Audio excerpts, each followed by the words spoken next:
Everybody, X8 here with the Terrible Gamer Nerdcast. Today we're going to be picking up right where we left off in the last video, putting together the NESPi4 retro gaming unit that we were putting together. Last episode, we actually put all the hardware together and just power tested it. What we're going to be doing in this video is we're going to flash the SD card, install Linux and RetroPi on it. We're going to install some ROMs. We're going to do some experimental emulators, and then we're going to bench test the whole thing and see how it runs. So I hope you're excited. I think it's going to be a really good episode. Let's go.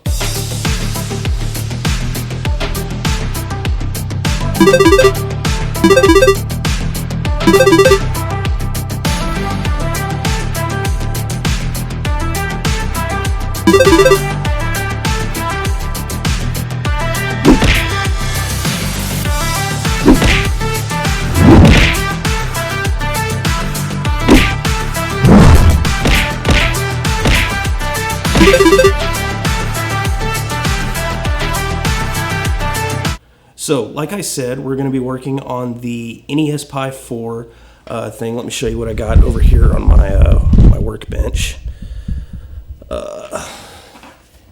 Okay, so just like I said, we're going to pick up where we left off in the last video, and that was with the completed NESPi4 unit.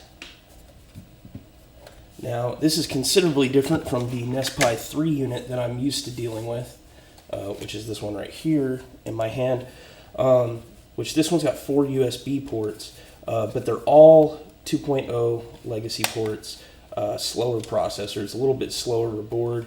It won't run as many things as the NESPi4, I'm told, will run, because it's got a stronger processor. It's got a better way of handling its graphics. Now, it's only got two USB ports because of the case. The actual board's actually got 4. It's got 2 USB 3.0s and it's got 2 USB 2.0s, which you have one of each routed up here to the front.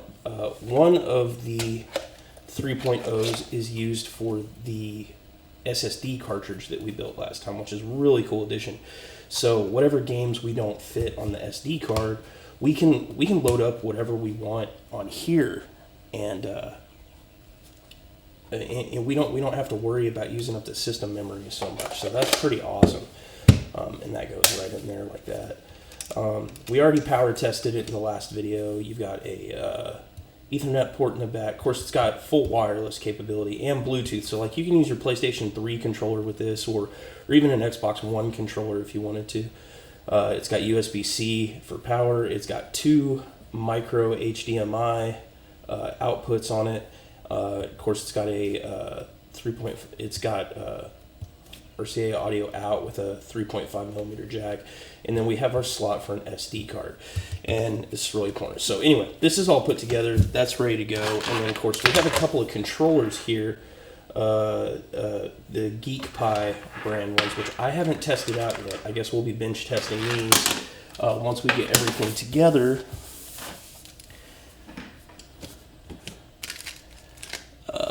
And then we have a couple of memory options here we're going to do. And then another part of this video is actually going to be, we're going to bench test this, but I'm going to have to screen capture this. So I have actually got my first capture card ever. So we'll also be pulling this out of the box, putting it together, getting it set up. And this video is also going to cover the AverMedia 2 Plus capture card, which is it can work without a PC. It runs off of a memory card. So one of these will go in here, and one of these will be the operating system for this. So what we're going to want to start with is we're going to want to get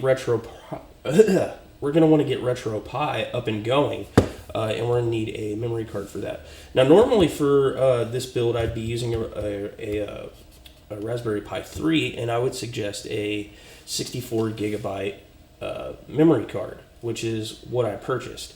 However, it came with a 32 gigabyte memory card, which this is what I'm actually going to use for the operating system on here. And then I'm going to put some base games on this, which 32 gigabytes will still hold a pretty good amount of retro games, especially if we're talking about like NES, SNES, MAME, things like that. But the other reason I'm going to go ahead and go with the smaller the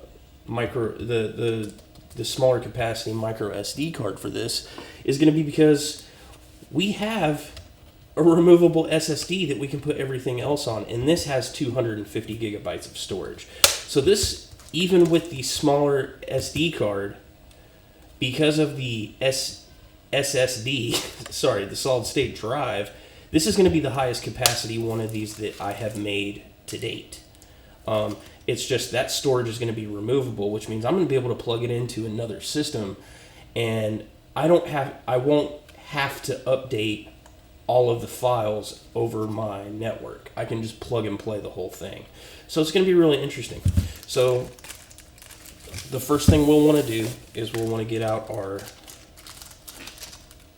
SSD, or I'm sorry, our micro SD. This one's a 32 gigabyte. You can use any size you want. I wouldn't go any smaller than 32.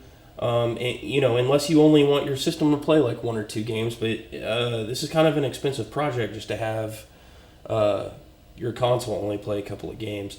I would do a minimum of 32 with a setup like I'm doing, or I would go up to 64 or even bigger. I believe you can go all the way up to 512 gigabytes that the Pi will recognize. It may go higher. Read the documentation with your board. I think it depends on the board you've got. I got the B4. It's got 4 gigabytes of RAM, so I believe it reads all the way up to 512. It may go all the way to 1 gig. I'm not sure. But we're going to be using the 32 gigabytes. So what we're going to do is we're going to have to go to our Windows PC. We're going to have to download some software, and we're going to have to flash this before we do anything else. So I'm here in my office connected to my gaming laptop, it's nothing special. Well, I mean, it's a nice gaming laptop, but it's just got Windows 10 on it. And we're taking our micro SD card, which I've got it in it's like a little adapter. Plug it in, and the first thing we want to do is we want to make sure it's totally formatted. That's even if it's brand new. It can help keep you from having errors later. So plug it in, bring it up. A lot of times it'll pop up. Just tell it to open folder. Mine's not set to do that, but come over here. Mine is set to removable disk E, and we're just going to go ahead and format it, which it's already clean, but it's just a good habit. Always format your drives before you do anything with them. Now what we're going to do to get RetroPi set up, so we're going to have to turn this into a boot disk. And the way we're going to do that, I've already downloaded, but I'm going to show you where to go. So the first thing you want to do is you want to go to the RetroPi website.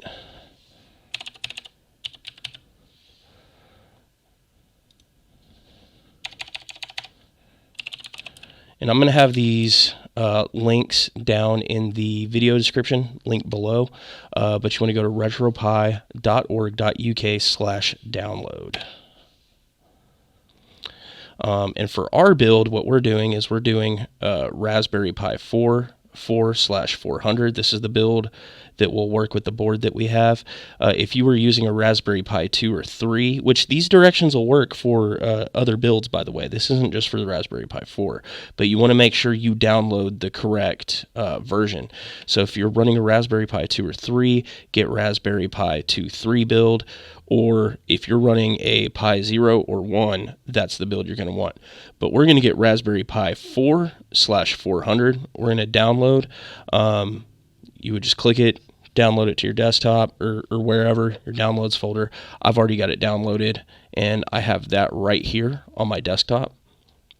And then the next thing you're going to want to download is a program called Etcher, and you're going to go to etcher.io. This is free software, and you just want to download the regular Etcher for Windows x86, x64 portable. I already have that downloaded as well, but it's just this link on the front page. You pull that down wherever you want it, And then the first thing you want to do is you want to go ahead and install Etcher, which I have it right here on the setup right here on my desktop, so we'll get that going. This shouldn't take too long.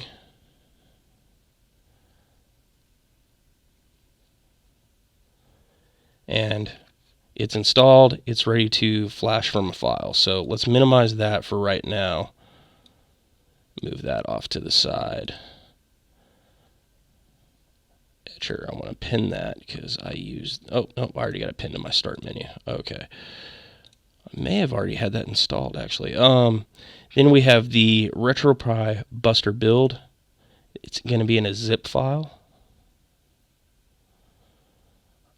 I don't know why 7-zip is, but we're going to open file. And we're going to go ahead and extract that right here to the desktop, which you can just right click and go to extract. If you don't have WinZip, you're going to need 7-zip or something like that.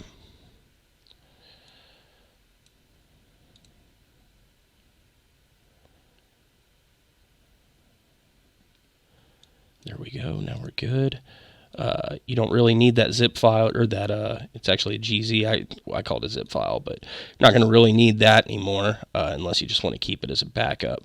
We're going to go back to Etcher here, and what we're going to do is we're going to flash from file. We're going to click that, and what we're going to do is we're going to go to our desktop, and that file we just unzipped, that disk image right here, RetroPi Buster 4.7.1, that's the build. We're at build 4.7.1, rpi4_400.img. You want the .img one, not the gz one. That's the zip file you just unzipped. So we're going to go ahead and select that, and then you're going to select target. And if you remember, our flash file was in the E drive. It shouldn't let you do something that's not a USB, but don't accidentally click another drive. Be sure you're doing your USB. This says F&K Tech USB card reader. It says it's 31.3 gigabytes. That's correct. It says it's a USB device and that it's drive E. I know because I looked earlier, it was drive E, so I'm confident. I feel good about it. That 500 gigabyte drive, that's one of my SSD portables. That's another one. Don't accidentally flash the wrong drive. You will regret it. Anyway, so select the device you're going to be flashing to, select, and then click flash, and then you're going to wait for it to do its thing. Really just don't mess with it for a while, because if you interrupt this process, tell it yes, and just kind of let it do its thing.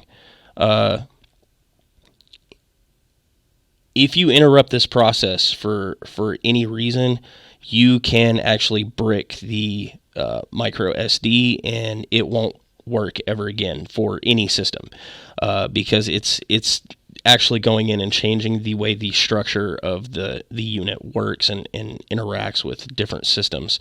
So you definitely want to let this complete the process before you do anything. In the past, every now and then, I have got a message before it was finished saying that it can't detect the micro SD anymore. Just ignore it until this is done. Minimize it if you don't want to look at it. What it is it gets to a certain point in what it's doing, it changes the way the file structure works, and your computer no longer recognizes it as a Windows compatible card anymore. And that's basically what it's telling you, because it's telling you it's detecting something in there because it has voltage going through it, but that it's not a valid card. Just let it finish what it's doing. Shouldn't take more than, I don't know, 5-10. And it also depends on the size of the card you're using. We're only using the 32 gigabyte, so it's a fairly small card. If you use something like a 16, it would go a lot faster. But basically what this is doing is it's setting up the file structure for Linux to get RetroPi running.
You can also take this moment while you're waiting for your SD card to get completely flashed. You could head over to terriblegamernerdcast.com/merch and get yourself a brand new hat, hoodie, water bottles. We have stickers. We have all kinds of things in there, and it helps support the channel. And if you like what we're doing, go ahead and like and subscribe, and be sure to tell your friends. We're trying to grow the channel.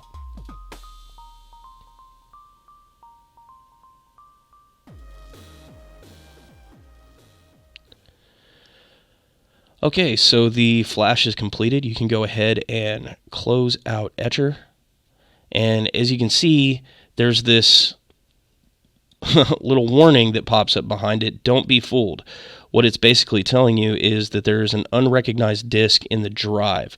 You want to go ahead and cancel that out. Because if you click format, it's going to end up reformatting that SD card, and you're just going to end up in an infinite loop. So the next step is we're going to take that SD card back out after we eject it. We're going to put it back in the RetroPi. We're going to get the RetroPi all set up and booted up, and then we're going to get that connected to the network. Then we're going to come back in here, connect to the RetroPi over the network, and that's when we're going to get it set up to play games. So we're back out here in the shop, and we've got done flashing our micro SD. So this is kind of a weird process to get everything up and going, but I'm gonna walk you through it step by step. It's not hard. It's just there's kind of some weird step with the way you set it up. So we got the micro SD card. We have it flashed. We have emulation. We have the image of Linux Emulation Station running on it. And now, before we try to load any games on it, because now our Windows PC isn't going to read it, because it's basically a Linux boot drive, right? So what we have to do is we have to put it in our Linux system, and then we have to connect to our Linux system to start changing and manipulating files. We got to get them to talk to each other. So as soon as you get that thing flashed and you get the image uploaded and everything's finalized, you're going to get your system. And here's that card we flashed. Remember, we did this on a 32 gigabyte, but I actually suggest using a bigger drive, because I predict you'll end up running out of space on this, and even though it's got this big SSD on it, you're probably going to use this system more than I am. I'm mostly, this is something that's going to come out here into my game room, and it's going to sit. I'm not going to change the games out on it a lot. If you're investing the time and money into this, you're probably going to want to put more games on it. You're going to want to tinker with it more, change it out, things like that. But if you look over on the side, this is where your micro SD card goes, and it's going to go pins up. Now be real careful with these. A few weeks back, I was working on a Pi4 build. It's actually the other one I had, for example. And I had damaged this card. Now, voltage runs through this card, and I didn't realize that it was cracked. I ended up ordering another Pi3 board because I thought the Pi3 board was dead. It wasn't booting anymore. And what it turned out was the micro SD card was cracked. And I didn't realize it until I had picked up the old card by mistake, and I was sticking it in the new board because I was troubleshooting to see if it was the board or the card. And the little SD card, it caught fire because I think it's got 5 volts that goes through it, but it was just enough that it burned it out. And luckily, it didn't damage these little Pi boards are tough, man. It didn't damage it, but that card was definitely not usable. So I threw that out, grabbed another micro SD card, and everything was fine. Now I have an extra unit, right? So anyway, you just install this in the side. It's pins up. Make sure it's not cracked. Everything's good. Make sure it's in nice and straight. You just insert it in. Now it doesn't go all the way flush. There's a little bit of a tab sticking out. That's so if you grab like some tweezers or something later, you can actually pull this micro SD card out. Reformat it, do different things, update it, things like that. But in theory, if we did everything right, we're going to be able to plug this up, get it online, and we're going to be able to connect to it. And you should never really have to pull this out again, and unless you just need to for some reason. So to get this up and going, we're going to have to do a couple of things. First off, we're going to have to plug this up to, we're going to have to get power to this. We're going to need a controller. A keyboard is also super helpful for getting it connected to the internet, because there is, or not that, well, yeah, the internet, you need to get it on your network, most importantly, but it can also the internet so that it can update. And then we also need to get this connected to a display. So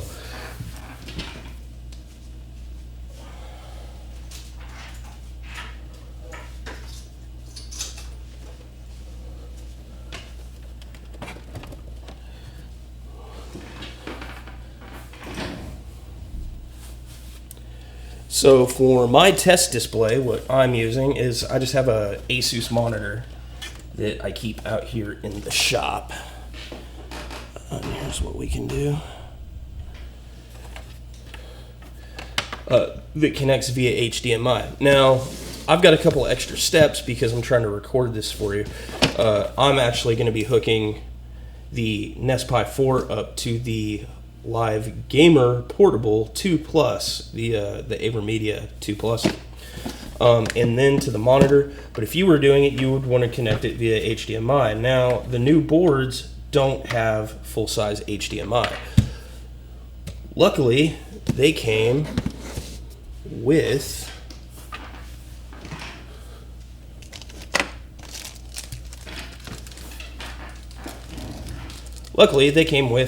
an adapter.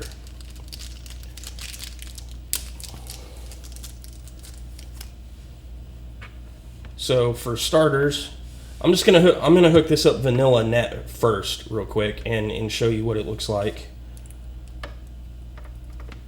So you'll put this little HDMI adapter on the end of your HDMI cable, and then I don't think it matters which one we plug it into. Now, this is my first time doing the Pi 4 board.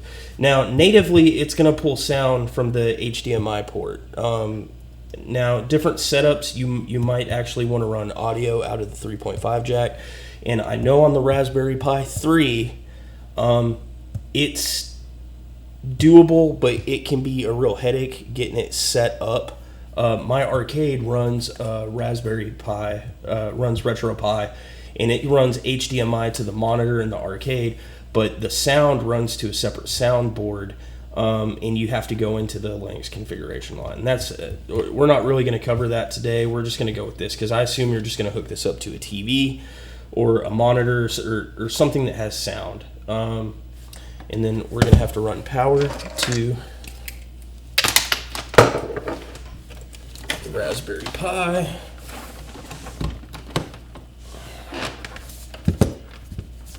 So you plug in your power cable here, plug in your controller. I'm going to go on port 1, and oh, I need to run power to my monitor.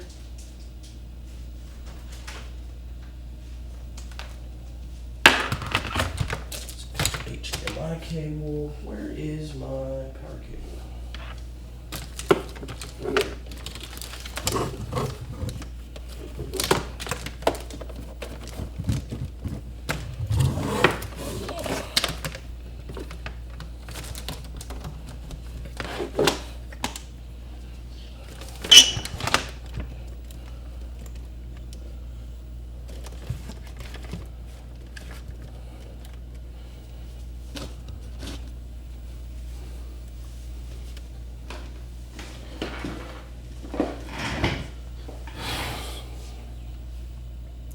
Okay, I'm back. I found a power cable for my monitor.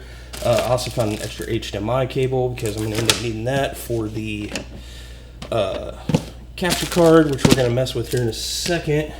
But I just have the NESPi hooked directly to the monitor right now, and then I also grabbed a keyboard because that's going to be very helpful for navigating the back menus and getting this whole thing up and going. And I'm not sure if I will need it for the setup of the capture card or not. We're going to put that to the side for now. We got a second controller, Okay, so quick intermission for what we're doing, because I want to be able to capture what's on the screen and show you guys what's going on without you having to try to look over my shoulder and see what's on the screen and read that. I want to be able to actually just show you on the screen. So we're going to sidestep real quick. We're going to pull this adapter off. It fits snug, which sucks for me, but that's actually a good thing. We'll probably end up needing that. So let's open up this bad boy right here. So this is the capture card that I bought. The AverMedia Live Gamer Portable 2 Plus. And the reason I bought this is because I can use it out here. I don't have to have I don't have to connect to this and then have this connect to my laptop and then also have a whole bunch of crap going. I can take this wherever I'm going, to any console or whatever, and if I just want to record or stream what I'm doing, all I need is this. If I want to live stream it, then I need a broadcaster or a computer, one or the other. It will connect to a computer, so you can go ahead and do live streaming. But if you're not trying to do anything live, this will just record your media, webcam, anything that'll connect to it. We'll see how that works. So I'm going to open it up, and we're going to see how easy this thing is to get going, see how awesome it is. But I heard great things about this. This is one of the more expensive ones. I think I paid about $200 for it. I can't remember exactly how much I paid for it right this minute. Stick that trash there for now. This open. It's got nice packaging. In the box, LGP2 Plus, that's the unit, USB cable. It's got a 3.5 millimeter audio jack, 4-pole. It's got HDMI cable and a quick guide.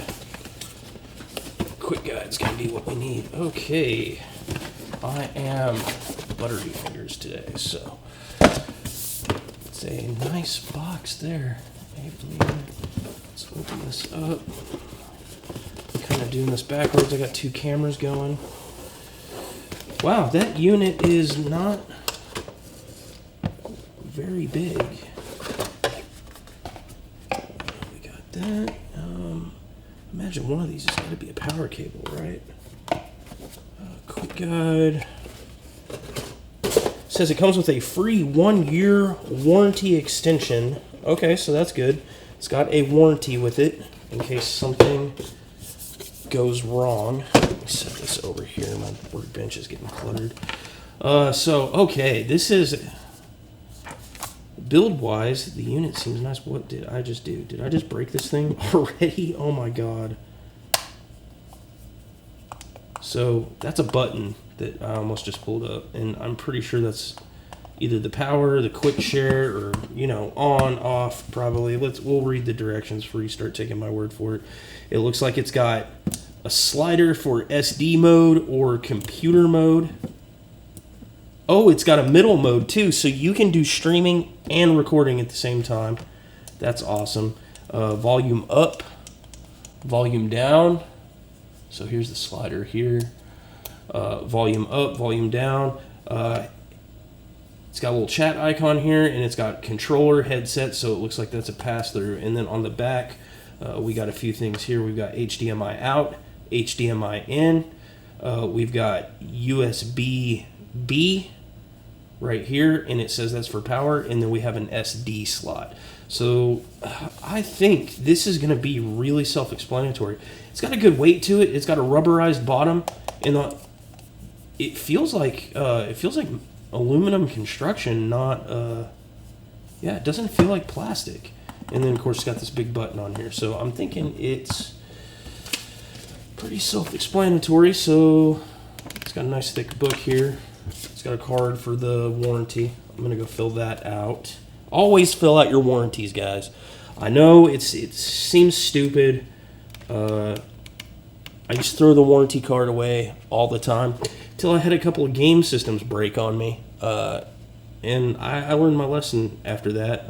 Warranty card really speeds things along, so fill out the warranty card, send it in, do the email, whatever. If you don't want the follow-up emails, just block them, unsubscribe, something like that. But you definitely want that one. You want free warranties. I would never pay for an extended warranty. That is such a ripoff. But if it's free, you may as well do it. Important safety instructions. 1, read these instructions. 2, keep these instructions. 3, follow all instructions. 4, heed all warnings. This seems really redundant, and they make it sound like it's super dangerous. Do not use the apparatus on uneven or unstable surfaces. Do not use this apparatus in a wet environment or near the water. Okay. Your normal stuff inside the box. Looks like we got everything. There's an online manual. Front. Okay, that's for. We're not going to worry about audio today, but that's for capturing controller audio and headset audio, which is usually different than what you're outputting on your TV. It's the audio buttons. Output to TV, input to console. So this whole thing is powered off of USB, which is awesome because that means it can actually be powered by the RetroPi itself. Yeah, so that's a cool feature. So if you're using this with a computer or if you're using this with a console, everything's got a USB out now. So you can actually power this with the console that you're capturing from or the PC that you're capturing from. So you don't have to, carry around a wall outlet thing. It's just got this badass little USB thing here. And I'm not actually going to power it off the console. I have a USB outlet in my power strip right here. So I'm going to go with that for the power on the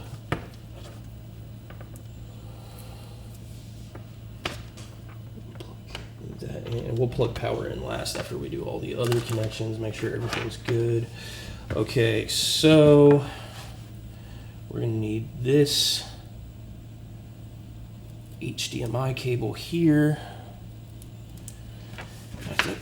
I know how, I can see it's very easy to hook up. I can already tell how to hook this up. So I'm going to get it hooked up, and then we'll have to do a little reading to make sure we know how to operate.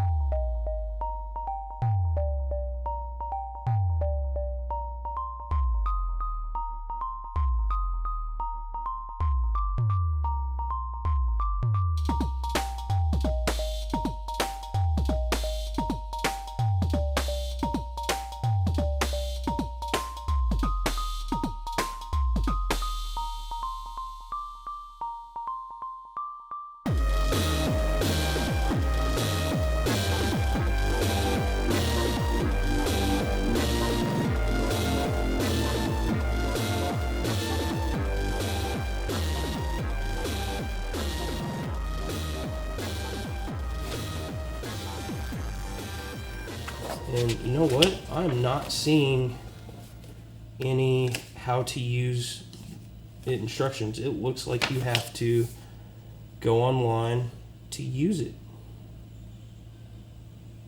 It says record central button. So here's what I'm going to do. I'm going to go for it because there's no other buttons on this. There's nowhere to plug in like a keyboard or anything. So it's got to be just that easy. So we're gonna go ahead and plug this in to the power.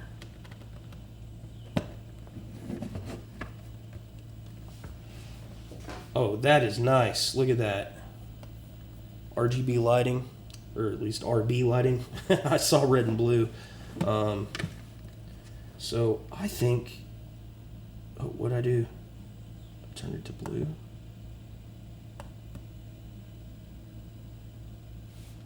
Is blue standby mode? That's interesting.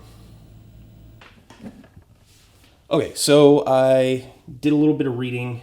I had to go online and figure out what was going on. So this goes into a standby mode or whatever if it doesn't have an input and I didn't have this on. So what we're going to do is we're going to go ahead and plug in the power on this bad boy right here. And I believe it's in record mode, and then we're going to turn on the NESPi.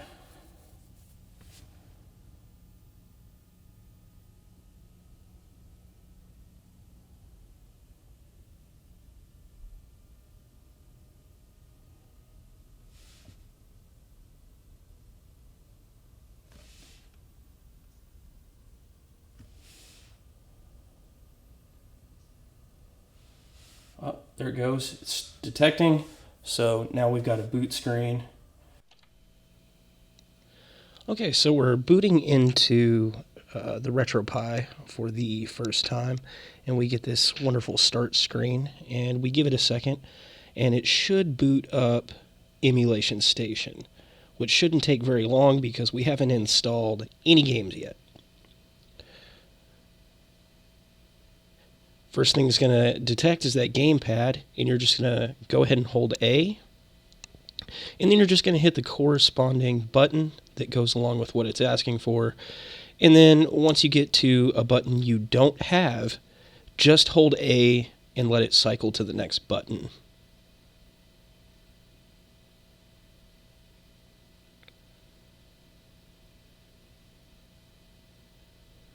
And then once you get down to hotkey, I usually use select, and that's the button that you will hold along with start to exit a game that you're in. And as you can see, we're in RetroPi now, but there's, no emulators installed yet. So the first thing you'll want to do is you'll want to get this on your Wi-Fi. So to do that, you don't just go straight down to Wi-Fi. First, you're going to go down here to Raspberry Config. And it's going to take you to this menu where you're going to go down to number 5, which is Localization Options. You're going to want to go down to L4, which is WLAN country set, and then you're going to select your country. It won't actually let you connect to your Wi-Fi until you've selected the country that you will be connecting in. So I'm going to go all the way down here to United States.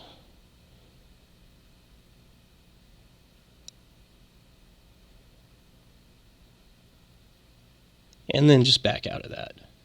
Then you can go down to Wi-Fi, and it'll take you to a connection screen where you can search for SSIDs and then enter your password. So I'm going to select connect to Wi-Fi, and then I'm going to go down to one of my Wi-Fi networks, which this is the one I use for guests, FBI surveillance.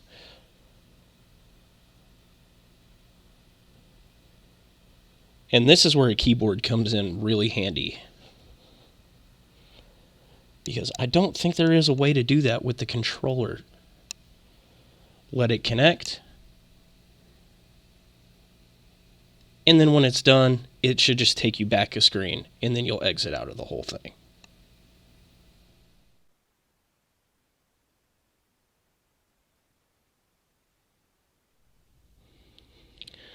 Okay, so we've got the RetroPi, or the NESPi4 set up on the network. I had a couple of issues getting it to actually connect to the Wi-Fi. I don't know if it's my setup here at the house, or if there's, like, every Pi board I've ever tried to get set up on my wireless network, I always manage to do it, but it takes me a few tries. It's kind of frustrating. I have a couple of different networks that it can sign on to. I have some 5G and a couple of 2.4 signals, and it never seems to want to connect the first time. I don't get it. I don't know if it's a configuration thing, or if it's something with those units. I'm not real sure, but I ended up. So that it would be faster, I ended up actually plugging the unit into a wired Ethernet connection. So I'm actually going to do it over there, but you can do it over wireless. I haven't heard of anybody else having problems. I did, and after I got it on the wired network, I went ahead and tried again, and when I had it connected, while I have it connected via Ethernet, I was able to get the SSID to finally connect and recognize. So anyway, I'm just going to leave it where it is. And anyway, and that's what's on right behind me here. So I have the RetroPi actually on. I have it in a setup screen. I don't have it in RetroPi mode, but it doesn't have anything on it. But it does need to be on, and it needs to be connected to your network in some way. And then you need to come back to your computer, and you need to open up your file explorer. And what you want to type in is, it should show up on your network as //RetroPi, which I actually already have right here. It's / /RetroPi, all caps, and that should get you into it. I think it'll, if it asks you for a password, I think the username is retro and the password is pi. You should only have to do that once, and then it should take you to this screen right here. And this is where you will do a lot of the file, where you'll do 100% of the file management for everything. And this is how we're going to get it up and going. So just to get started, the first thing we're going to want to do is we're going to open the ROMs folder. And as you can see, you've got all these different systems in here that are already ready to go. And it's a simple matter of getting your ROMs, which that's the one thing I can't tell you how to do. I can't tell you where to go to get ROMs. Like I said in the last episode, I flash all my own ROMs, so everything that's in my ROM collection, I actually own a copy of.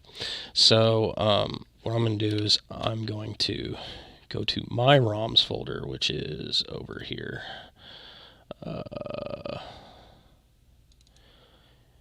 Emulation, and then I have all my ROMs folders here. So let's do. I'm not gonna do a giant system dump. I'm just gonna do some a few for checking. So we're gonna do.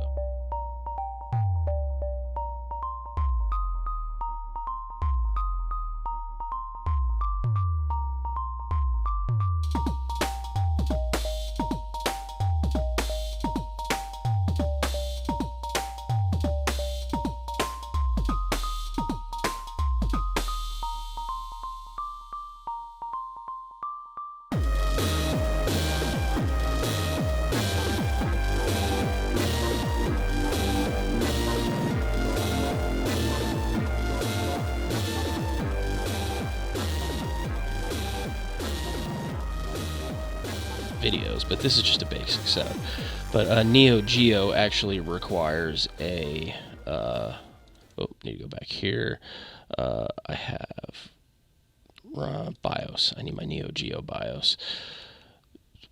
And you'll have to drop your Neo Geo BIOS in here.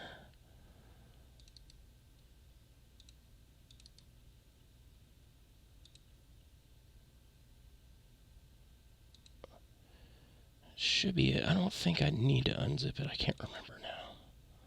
No, I don't need to unzip it. That's just the Neo Geo BIOS zip. And these are all my BIOS. Like that's for PlayStation right there. Actually, let's go ahead and do that one.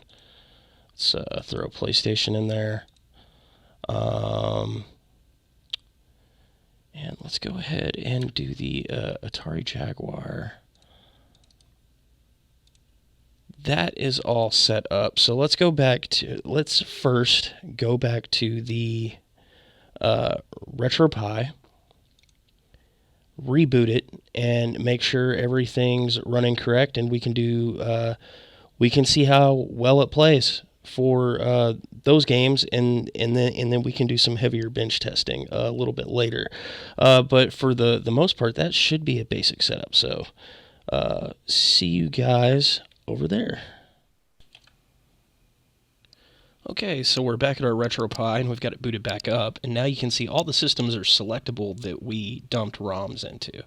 And because of a little editing magic, you'll notice I have more games in here than the ones I dumped in previously in the video. That's because I just went ahead and did a massive dump.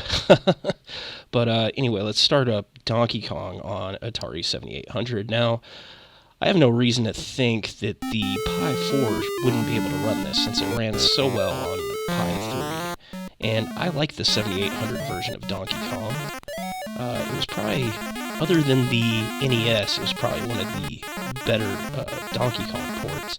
But I am really bad at Donkey Kong, and I don't know why this flame just jumped right up there. Oh, man. Okay, I gotta try that again. It seems to be running great. The controls are real smooth. I'll admit that I actually already tried playing this a little bit with the controllers that came with the retro flag, and I was having problems getting up and down the ladders. I don't know if it was a problem with the controller, but it just wasn't working. So I'm actually using a PlayStation 4 controller. Oh man, I am just eating barrels left and right. Okay, let's do this right. I can do this. And as you can see on the 7800, it doesn't have that glitch where if you wait for the barrel, you can jump away from the flame. Let's get away from that flame real quick. There we go. And another one there. And, oh, okay. Let's get to a place where I can spam barrels for a minute. I like doing it right up here at the top. This is the best way to score on the 7800 anyway. Man, he is really slow at throwing barrels out. It's been a while since I played this. Come on, let's get one more. We can get one more barrel. Come on. Okay, let's go. Come on. Yeah. All right. Let's rescue the princess. She may not even be a princess in this one. Now, this one is particularly hard on the 7800, but let's see, let's go down here, and then I can jump across, and then I should be able to go across the top as long as the flame doesn't get me.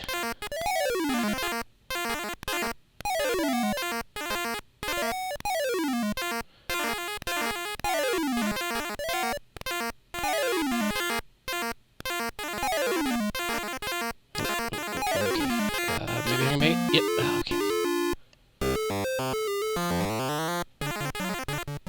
Now, there's a certain order you should do these gaps in. See, I'm actually more used to playing this on a legit arcade.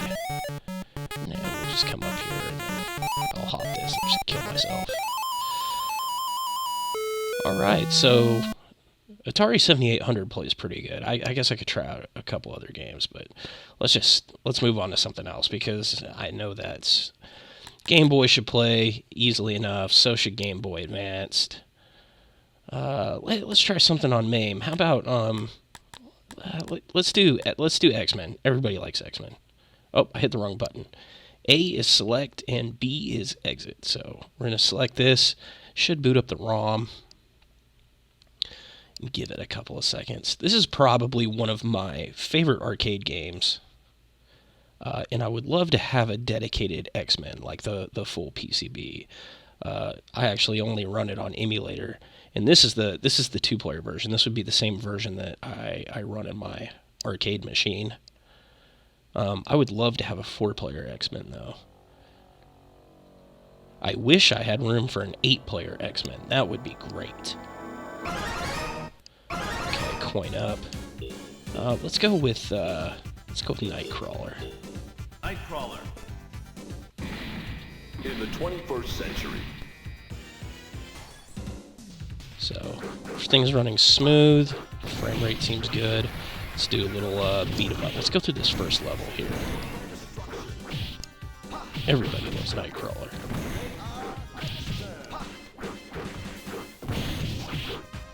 I love the original outfits too.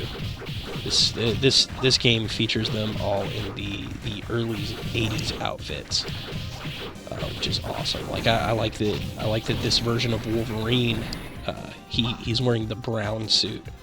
Let's use the special.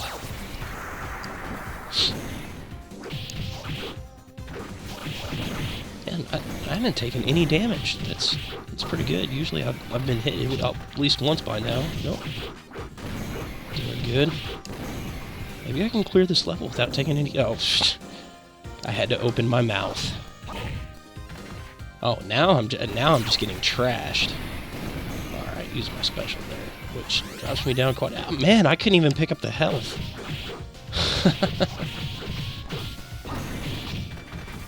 Nightcrawler and Wolverine are probably my favorite on this particular game. They have the best range. I really like Nightcrawler's jump attacks.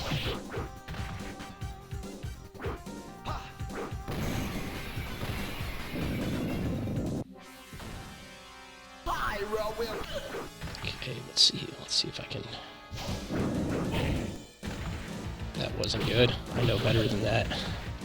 I gotta step it up. I'm trying to beat this level on just 1 credit.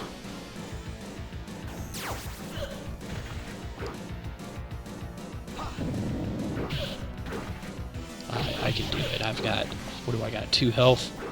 I just gotta be sure not to get hit again. I can do this. Yes! That is great.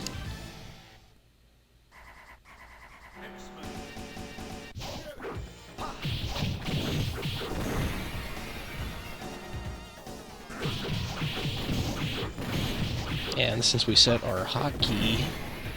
Oh, I remapped my controller. I'm using PlayStation now, so I use the PlayStation button as the hotkey, so that and options will get me out and bring me back to the menu. We have Sega Mega Drive, which is actually Sega Genesis. And you know, not to go over it now, there's a way to make this say Sega Genesis and use the Genesis artwork. But on a vanilla setup, it just defaults to Mega Drive, because that's what the rest of the world called the Sega Genesis. You have to go in and mess with some config files. It's really not that hard. Let's see. I know I have Sonic somewhere. It would help if I knew my alphabet. Let's see. No, not 3D. Sonic and Crackers. What is that? So I've got... I guess I do have some bootleg ROMs in here, which it's okay to own bootleg ones. They're not actual Sega games, but you know, they kind of look like Sega games. Let's boot up Sonic the Hedgehog here. This one actually might need a boot. I don't know.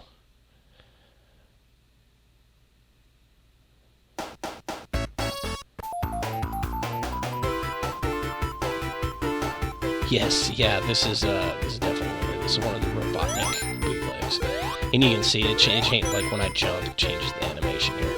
But this runs great. Pretty much anything in the 8-bit and 16-bit neighborhood is just gonna run fine. Throw out coins, absolutely no lag. Okay, so that was good. Let's, for the sake of being thorough, let's go ahead and try Nintendo. I know this is going to run great. And this is what the case is modeled after, the Nintendo Entertainment System. What do you guys want to play? I almost clicked Back to the Future. That's probably one of the worst games on Nintendo. Let's see, what do we get? I know, how about one of my favorites? Let's, where's Castlevania? There it is. This is maybe in my top 10 for the original NES. I love Castlevania. Played this a million times. I can't remember how many levels there are to it. I know it takes me around 40 minutes to beat the whole thing. Get the water mace here, Morningstar, whatever you want to call it. Do the little hop. Bag of money. There's also another little trick right there. If you let the timer run down to 5 seconds, treasure chest will pop out. Oh, that was insanely stupid. I hit the wrong button. Okay.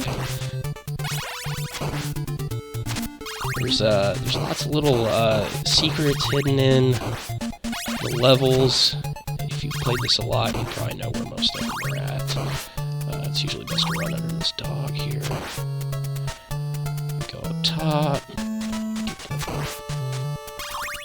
Go up here. There should be another dog.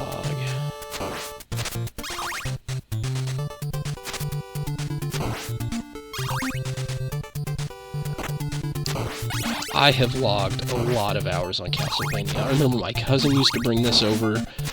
He had an NES, all I had was an Atari, and I loved Christmas time when he would come over and he would bring Castlevania with him, and I would just spend hours just playing this game non-stop. I thought it was cool, and I thought the monsters were super scary. I thought going through the castle was really cool. It's definitely used to be my favorite game.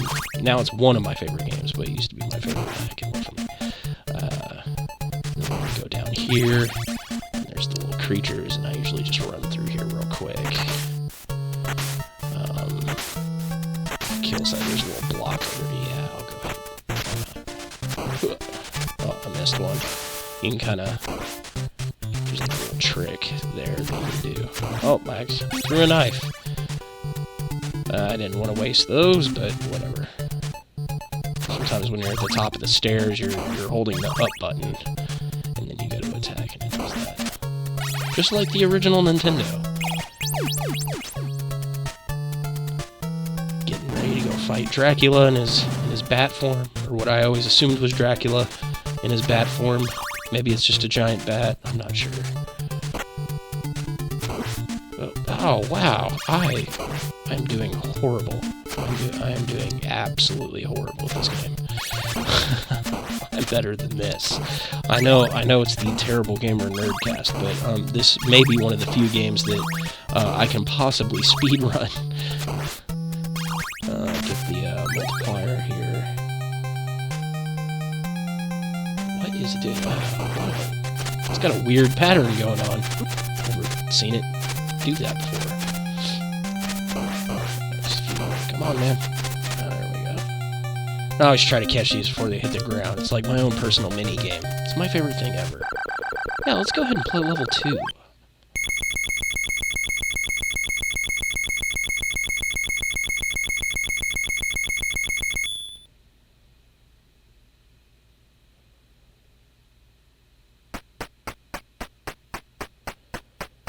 One, two, I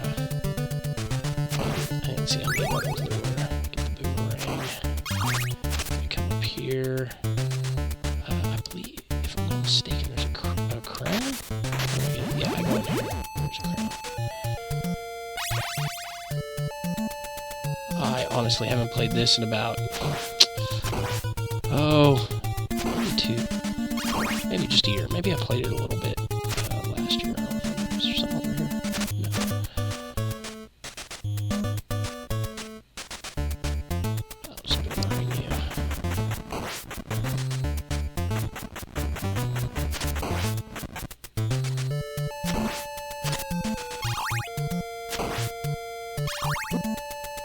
Wow.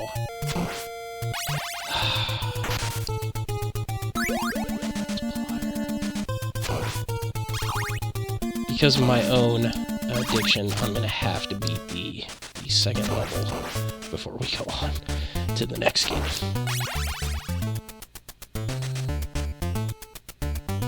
Timing jumps in this game is like 90% of the game.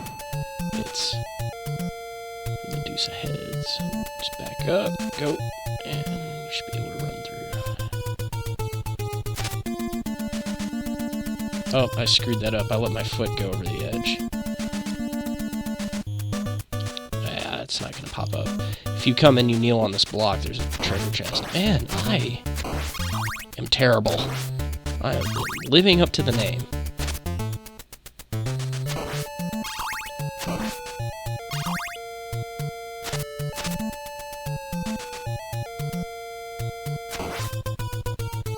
Show you guys a little trick here. So you let it knock you back, and then you come forward and you let this bad boy hit you. Ooh, you can skip half that little platforming section.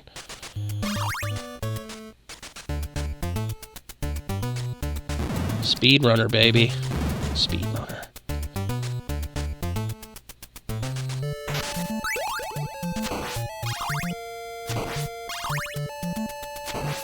I always screw this up. I can't remember if the pattern is run.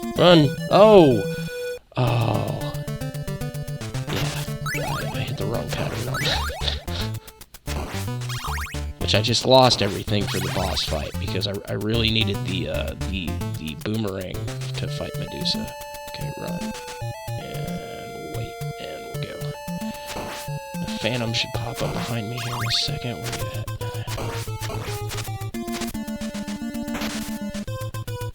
Multiplier, but it's for nothing because I have no weapon. No secondary weapon, anyway. Which really bites, because this is a lot easier with boomerangs. Ugh. I feel like a failure. Don't worry, guys. There's just one more part. Fight the boss. I need to prove to myself that I can still beat Medusa.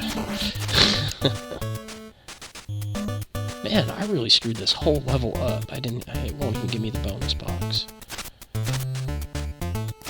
Is there... Can I at least get a knife or a knife drop for me? That would be great.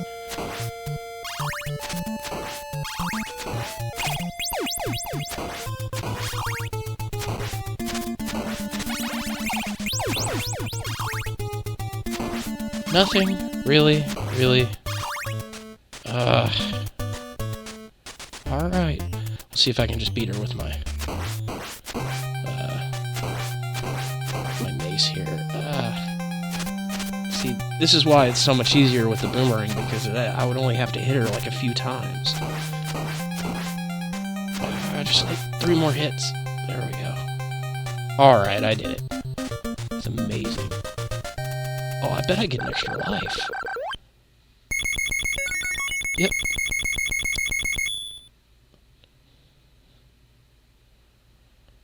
Okay. That's enough of that. Let's see. What should we try next? Let's try PlayStation. What's a good test?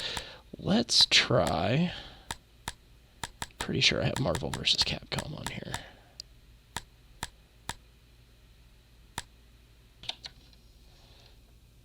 Okay, so not Marvel vs. Capcom. We'll go with Marvel Superheroes.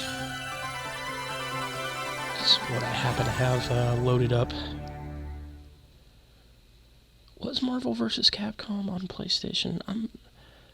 Maybe it was just Marvel vs. Street Fighter. Maybe Marvel vs. Capcom was PlayStation 2. I definitely have the arcade version of it.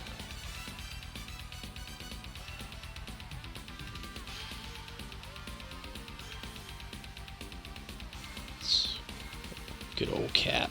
Alright, let's do this. I was hitting the wrong button. That was what the problem was. Alright, let's just do good old arcade mode here. I'll just go for my my favorite, Spider-Man. Let's do Turbo. Yeah, Turbo. Ooh, Iron Man. It's a tough matchup. I can beat him, though.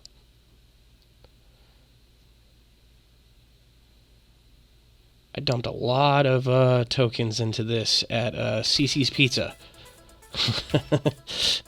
Way back in the day. One of my favorite beat-em-up games. Oh. Suddenly, I forgot my move. Okay, there we go. Iron Man is no match for my webs.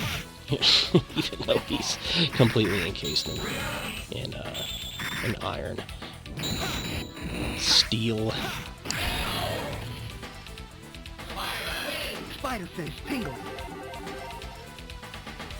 Okay, I'm gonna get a perfect victory this time. I just lost that.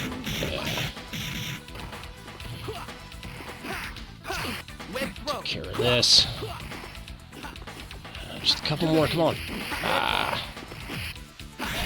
There we go. Runs real good. No frame drops. You know, no more than normal from just, you know, it being Marvel Superheroes. But, you know, this is one of the harder games to emulate for PlayStation because of the all the stuff going on in the background, but handles it like a champ. No problem. Oh, you know what? I think this is a bad ROM. I don't think it'll load. Huh? Maybe it will load. I don't know. I think my Tekken 3 is corrupt. Yeah. I need to burn a new ISO of Tekken 3. That doesn't that's sucks because that's a good one. I'd do Tony Hawk, but my Tony Hawk flash is bad too. Let's try Crash Bandicoot 2. I think, I don't know that I have even played Crash Bandicoot 2. I think it just happens to be one that I own. Let's see.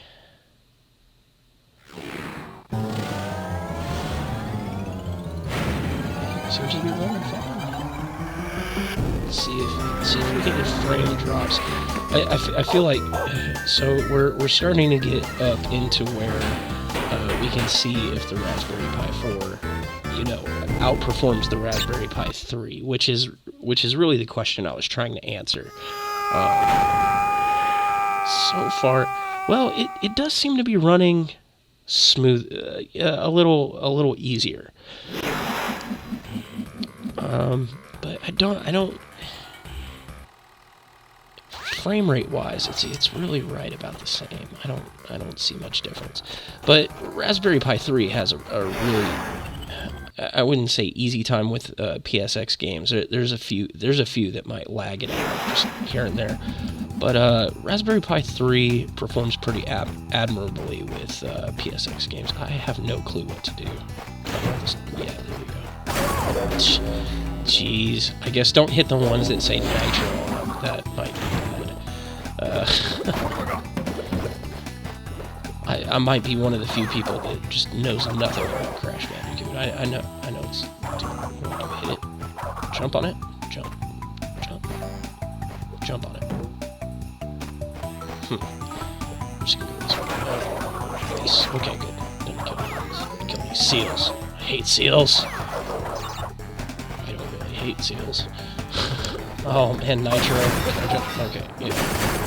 I don't know if those were hurting me or not. Let's see. Oh, okay. Up, and then we go side to side.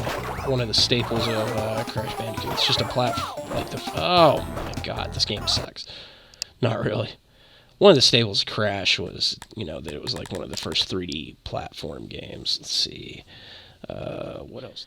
So it occurred to me after I did some gameplay that I completely forgot to put any N64 games on here. So I went back real quick and I put some N64 on here. And we're going to do two benchmarks because this is Raspberry Pi 3 will not play N64 games. It's me, Mario. They are really choppy. They are really ugly.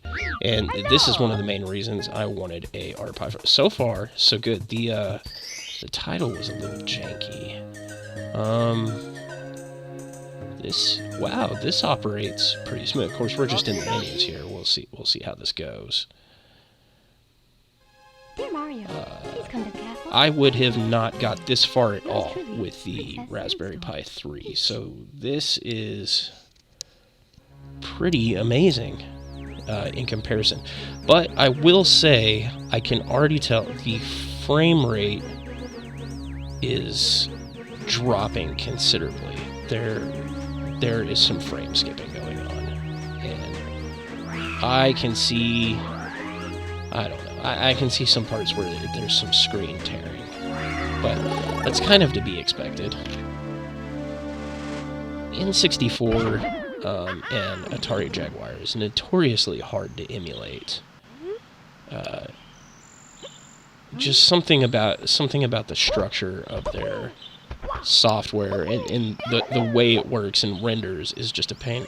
This isn't bad. This is surprisingly playable. It's not perfect. It definitely doesn't hold up to playing it on the N64 for sure. But this is surprisingly playable. Now, once I get enemies on, no, number 1 won't work. There's one with 0. Is it down here? I can't remember. No, this is where the Luigi fountain is at. Where is... I need to find out where the... and I am completely unfamiliar with the control scheme for this because I never play this on RetroPi, so I am just totally lost. I will tell you this, it plays pretty well with this PlayStation controller. It looks like the C buttons are mapped to the right analog. I'm not sure where the Z button is at. I believe it's the trigger. We'll get to that in a minute. I need to find somewhere with enemies so I can see how bad the frame rate drops out with other stuff going on. It's really playable so far. I can move around. I feel like I can't get off this wall. And let's go in here. It's been a long time since I played this, guys. Okay. There's an attack. Well, it's doing pretty good with the rendering. At the moment, I am really impressed. However, I will say this is probably one of the easier games to emulate for N64. But this is a definite step up from the Raspberry Pi 3 for sure.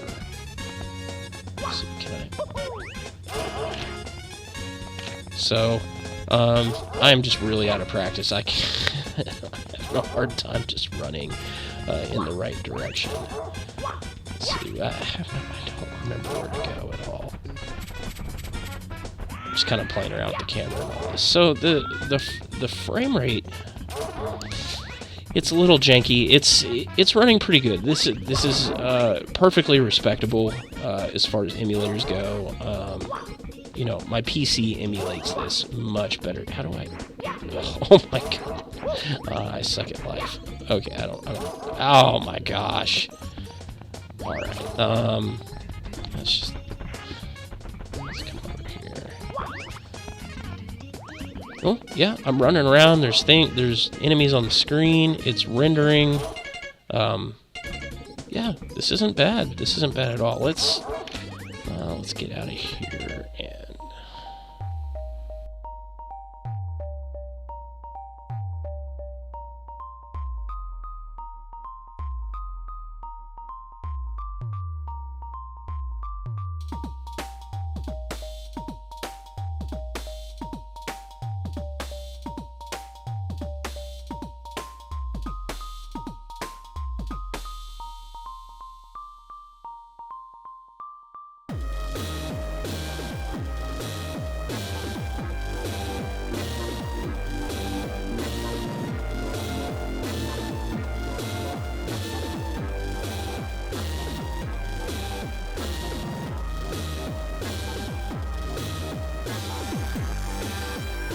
Okay, so I was going to finish up the video out in the game room, but my game room is converted from my garage, so it doesn't have the best insulation, and it's snowing outside, and it is freezing out there, so I'm finishing this up in here. So I didn't get solid benchmarks. I just went for playability. I fired up a bunch of games for a bunch of different systems, played on this, and overall it's good. I don't feel like the performance that I got out of this is a big enough of them. It is better than the Pi 3. The Pi 4 does perform better than the Pi 3, but I don't feel like the performance alone is enough to justify me saying, hey, if you want to build a retro gaming console, you have to use the Pi 4 over the Pi 3. It ran some N64 games. It ran Mario playable. It was kind of stuttery. But, when I fired up Killer Instinct and 007, they were completely unplayable. In fact, I couldn't even pull footage. I got a separate issue with the other piece of hardware we were looking at today, but I played it. I couldn't get very far in either of them. Like the frame rate was like down to 10. Like it was horrible. I don't know why Mario would be playable. It had a little bit of a jitter and some tearing, but the frame rates weren't really dropping too bad. But with 007 and with Killer Instinct, the frame rates dropped out. Neo Geo performed well. I wasn't able to screen cap the Neo Geo games I was playing, but I really didn't expect any of those to perform. Neo Geo, it performs real well on the 3. It performs real well on the 4. SNES, Genesis, Master System, all the Atari stuff.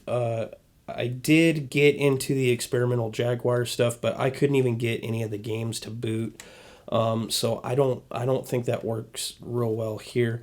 I was not able to flash any Dreamcast ISOs the right way. So I'm going to have to get with some friends of mine later who have Dreamcasts and see if I can get a hold of some software, some ISOs, or I might just, bite the bullet. But I have seen some other people play Dreamcast with this, and it looked pretty good, but I did not play it for myself. PlayStation 2 did not run well at all. That's another one I didn't happen to get any footage of.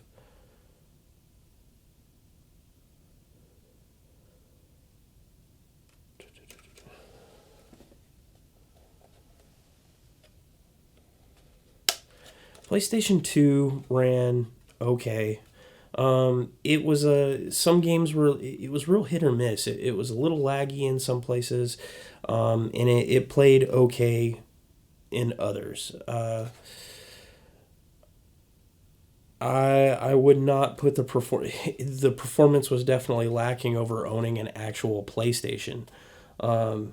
So I didn't really see a whole lot of advantage into loading this up with PlayStation 2. PlayStation 1 games, they all played flawlessly on this. So, I mean, overall, I think it's a great system. I mean, for the money you put into it and what it is and what you're getting. I mean, you're getting something that can play all the, like, old classics. All MAME, it plays MAME, no problem. NES, SNES, Game Boy, Virtual Boy, Game Boy Advance, Game Boy DS games, Sega Game Gear, Lynx. I got Daphne running on the Pi 3, so I'm sure it runs on this. Anything the Pi 3 can do, this can do. But I don't see that much of a hardware advantage as far as in playability. So I don't see a reason to get I don't see that as being a reason to get the 4. Now, however, why I would recommend getting the 4 over the 3 would be simply because I like this case better. I like the way it's set up. I like the 3.0 port, the USB 3.0 ports better, and I love the fact that I have this SSD in this cartridge. That's just freaking amazing to me. And even if I took RetroPi off of this and I made this like a Linux box, and I just liked the aesthetic, then I would still this could still function as like a hot swappable drive. So it's pretty awesome. You could run this as just like a little media server or something like that, which you can put Kodi into Emulation Station. You can watch movies and things like that, kind of like a Plex server or whatever.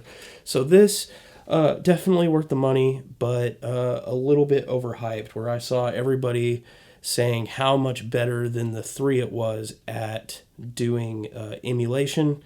I don't know that that's necessarily true. I mean, maybe in benchmark land, because benchmark doesn't necessarily represent the real world is the problem. And so I think if you go in and you look at the numbers, the benchmarks on this are probably high. Like if you run ReadyMark or whatever, something like that.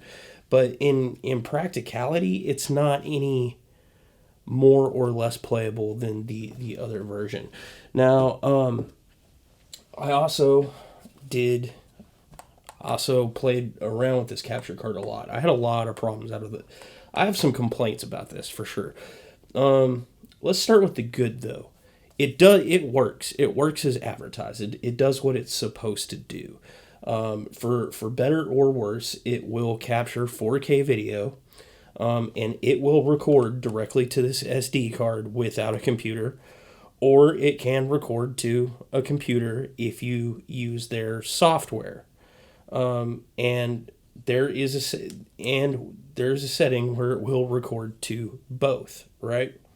I had to do a lot of documentation digging just to figure out how to make this work, and I never did find the documentation that specifically told me how to operate this unit in video card mode, which is a real problem because that's what it's advertised for and what I purchased it for. I could care less about streaming because I have other means of hooking things up to my computer and running it through OBS. And this is just a jumper to OBS. And this is probably actually a more elegant solution than the way I normally stream games to OBS from like a console or something. But here's what's good about it. When you do know how to work it, and you actually want it set in if you want to go to an SD card, it needs to be set in the center position. If you want it to the computer, it needs to go all the way over to the left. If you want it to go to both, it needs to go all the way over to the right. But what it doesn't tell you is if you don't have both plugged up and you have it there, it freaks out. So if you want to do just an SD card, you need to set just an SD card. Like it doesn't automatically drop one out. Like it was suggested. By the way, I figured out how to use this because I went and found a reviewer's video where he just kind of mentioned how to do it. Is kind of like a throwaway, and I just played around with it and I eventually guessed.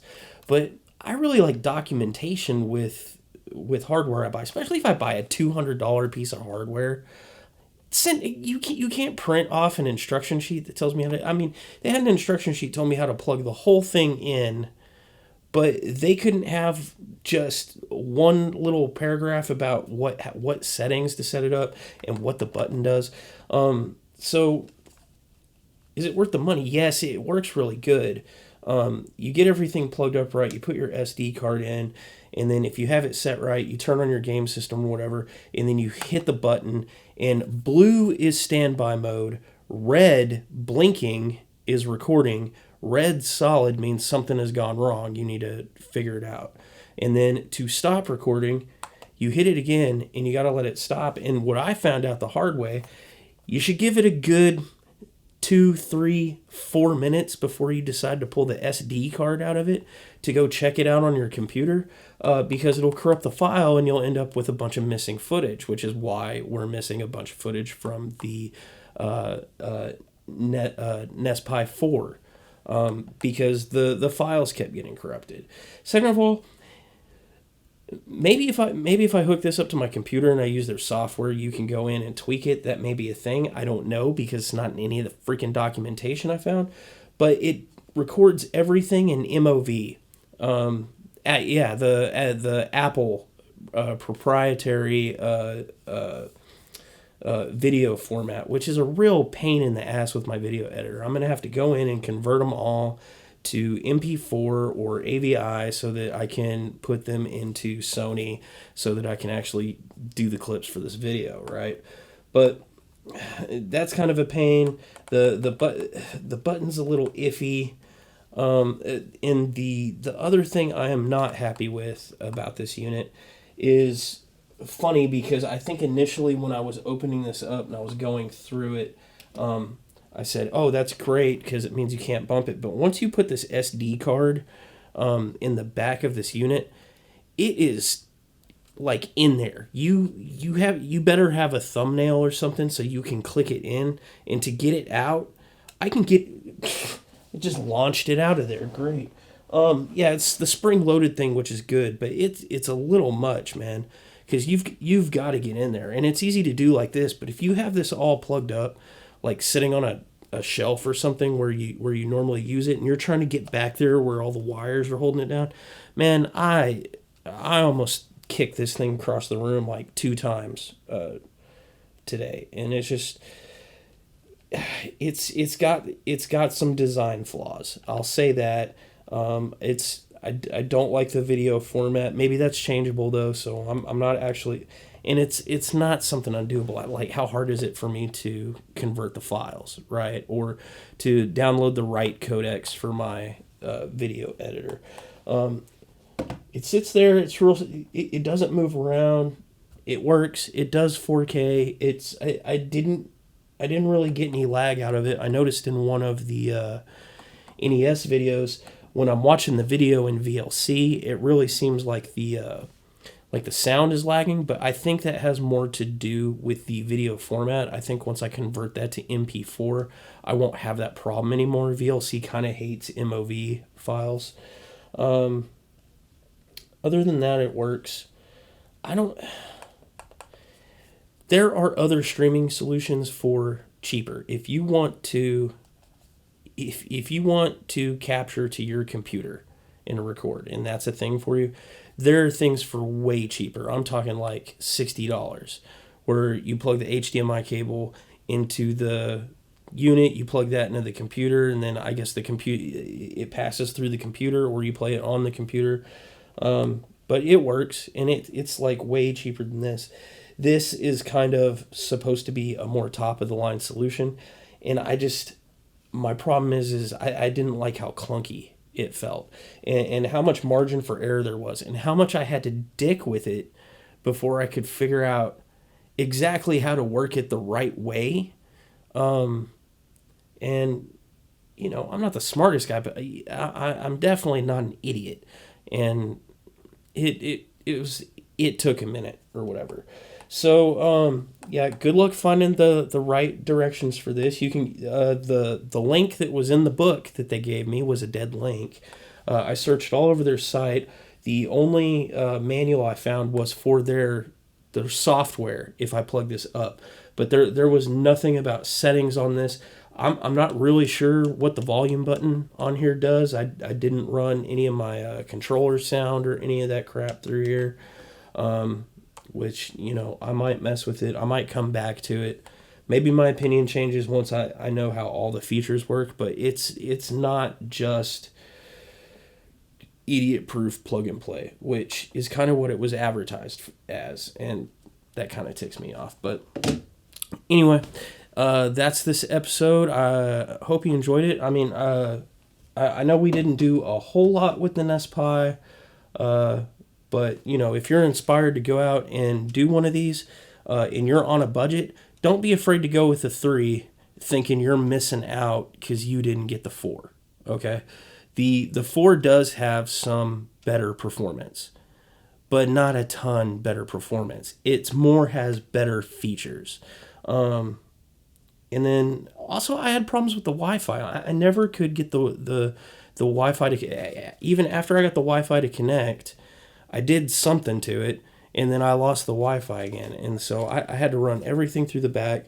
And I know it's not the Wi-Fi antenna on it, because I've had similar problems with every Pi product I've ever had, but I don't have problems connecting to my Wi-Fi at all. So I'm not sure. Maybe it's I don't know. I'd have to get into it, but this will definitely run everything. All the way up through Super Nintendo for sure. PlayStation, you can play PSX games on this, no problem. You can do that on the Pi 3 as well. You can play some N64 games on it. Not all of them. It's going to be rough. And to be fair, you can go in, you can tweak some of the options. You can do like some frame skipping and buffering and resolution and things like that, and maybe it'll play a little bit better, but nothing. It was not a great experience at native. Now I do know one thing, that this will play better than 3, and I didn't do this myself, but a close friend of mine put one together. He did the PSP games play better on 4 than 3, but 80% of the PSP games out there are perfectly playable on the 3. I would say about 99% of the PSP games out there are playable on this. So if PSP specifically what you're looking for, maybe, you know, go with the 4, not the 3. But that's the episode. I'll put links to, you know, all the software we did, and all the products we used, and maybe I'll put the prices and stuff like that in there. And if you're interested in any of that stuff, you know, don't be afraid to, you know, do projects on your own. It's fun. It's not a big deal. It's cool. Hey, thanks for watching. If you liked our video, be sure to like and subscribe. And be sure to stop by our merch page to find different things that have our logo on it, like hats, hoodies, coffee mugs. We have everything you can think of.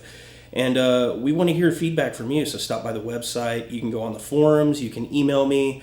You can instant message me and tell me things you'd like to see in future videos, or if you have any questions about anything you saw in this one. Any kind of feedback you give us makes us better, and we'll make better videos. So everybody be safe out there and keep gaming.